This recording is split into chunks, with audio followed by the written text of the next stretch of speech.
ನಿಮ್ಮ pump set ಸ್ಟಾರ್ಟರ್ನಲ್ಲಿ power line 3 phase power line ಕರೆಕ್ಟಾಗಿ ಫೇಸ್ ಇದೆಯಾ ಅಂತ ಚೆಕ್ ಮಾಡೋದಕ್ಕೆ ಹೇಗೆ ನೋಡಿ, ವಾಟರ್ ಸ್ಟಾರ್ಟರ್ ಫಸ್ಟ್ ಆಫ್ ಮಾಡ್ಕೊಳ್ಳಿ.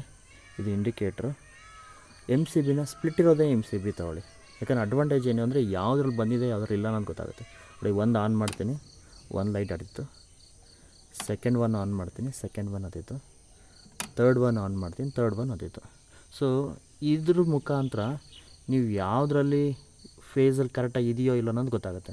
ಕೆಲವು ಟೈಮ್ನಲ್ಲಿ ಇದು ಸಿಂಗಲ್ ಕನೆಕ್ಷನ್ ಅಂತ ಬರುತ್ತೆ. ಆವಾಗ ಬಂದಾಗ ಏನಾಗುತ್ತೆ ಅಂದರೆ ಆನ್ ಮಾಡಿದಾಗ ಯಾವ್ದು ಆನ್ ಇದೆ ಯಾವ್ದು ಫೇಸು, ಕೆಲವು ಟೈಮಲ್ಲಿ ಏನಾಗುತ್ತೆ ಲೈನಲ್ಲಿ ಲೆಫ್ಟಿ ಆಗಿರುತ್ತೆ. ಅಂದರೆ ಈ ಮೈನ್ ಲೈನು ಒಂದ್ರ ಮೇಲೆ ಹಿಂಗೆ ಲೆಫ್ಟಿ ಆಗಿಬಿಟ್ಟಿರುತ್ತೆ. ಲೆಫ್ಟಿ ಆದಾಗ ಪವರ್ ಡ್ರಾಪ್ ಆಗಿರುತ್ತೆ. It's not A proper 3 phase current ಇರೋಲ್ಲ, ಯಾಕಂದರೆ ಲೆಫ್ಟಿ ಆಗಿರುತ್ತೆ. ಸೊ ಅವಾಗ ಏನಾಗುತ್ತೆ ಕೆಲವು ಟೈಮಲ್ಲಿ ಜಸ್ಟ್ ಇದನ್ನು ಒಂದನ್ನು ಆನ್ ಮಾಡಿದಾಗ ನೋಡಿರಿ, ಆ ಥರ ಲೆಫ್ಟಿ ಆದಕ್ಕೆ ಒಂದು ಎಕ್ಸಾಂಪಲ್ ನಾನು ವಾಟರ್ ಸ್ಟಾರ್ಟರ್ ಆನ್ ಮಾಡಿರ್ತೀನಿ. ಇವಾಗ ವಾಟರ್ ಸ್ಟಾರ್ಟರ್ ಆನ್ ಮಾಡಿದಾಗ ಇಲ್ಲಿ ಆ್ಯಕ್ಚುಲಿ ಸರ್ಕ್ಯೂಟ್ನಲ್ಲಿ ಲೆಫ್ಟೇ ಆಗಿರುತ್ತೆ.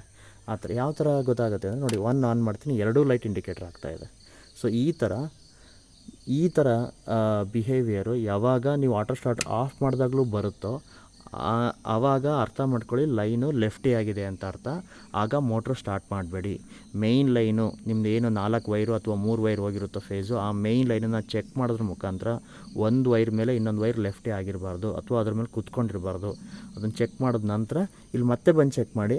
ಮತ್ತೆ ಬಂದು ಚೆಕ್ ಮಾಡಿದಾಗ ಒಂದು ಆನ್ ಮಾಡಿದಾಗ ಒಂದೇ ಲೈಟ್ ಆನ್ ಆಗ್ತಿದೆ, ಎರಡು ಆನ್ ಮಾಡಿದಾಗ 2 ಮಾತ್ರ ಆನ್ ಆಗ್ತಿದೆ, ಮೂರನೇದು ಆನ್ ಮಾಡಿದಾಗ 3 ಲೈನ್ ಆನ್ ಆಗ್ತಿದೆ ಅಂದರೆ ಲೈನ್ ಕರೆಕ್ಟಾಗಿದೆ ಅಂತ ಅರ್ಥ. ಅದರ ನಂತರ ವೋಲ್ಟೇಜ್ನ ಚೆಕ್ ಮಾಡಿ. ನೋಡಿ, ಇದು ವೋಲ್ಟೇಜಿಗೆ ಒಂದು ಸ್ವಿಚ್ ಇಟ್ಕೊಂಡಿದ್ದೀವಿ. ನೋಡಿ, ವೋಲ್ಟೇಜ್ ಆನ್ ಮಾಡ್ತೀನಿ. ವೋಲ್ಟೇಜ್ ನೋಡಿ 300+ ಅರೌಂಡ್ 390 ತನಕ ಇದೆ. ಸೊ ಹೀಗಿದ್ದಾಗ ನೀವು ಮೋಟ್ರ್ ಸ್ಟಾರ್ಟ್ ಮಾಡಲಿಕ್ಕೆ ಪರ್ಫೆಕ್ಟ್ ಕಂಡೀಷನ್. ಕೆಲವು ಟೈಮ್ನಲ್ಲಿ ವೋಲ್ಟೇಜ್ ಏನಾದರೂ ಡ್ರಾಪ್ ಆಗುತ್ತೆ, ಡ್ರಾಪ್ ಆಗಿ 290 300ಕ್ಕಿಂತ ಬಿಲೋ ಇರುತ್ತೆ. ಆವಾಗ ಮೋಟ್ರ್ ಸ್ಟಾರ್ಟ್ ಮಾಡಿದ್ರೆ ಮೋಟ್ರು ಸುಟ್ಟೋಗೋ ಚಾನ್ಸಸ್ ಜಾಸ್ತಿ ಇರುತ್ತೆ. ಈಗ ಎಲ್ಲ ಲೈನು ಕರೆಕ್ಟಾಗಿದೆ. ನಾನು ಈಗ ಆಟೋ ಸ್ಟಾರ್ಟರ್ನ ಆನ್ ಮಾಡ್ತೀನಿ. ಈಗ ಮೋಟ್ರ್ ನೋಡಿ ಆನ್ ಆಗುತ್ತೆ. ಕೆಲವು ಸೆಕೆಂಡ್ಗಳ ಡಿಲೇ ಇರುತ್ತೆ ಆಟೋ ಸ್ಟಾರ್ಟರ್ ಆನ್ ಆಗೋದಕ್ಕೆ.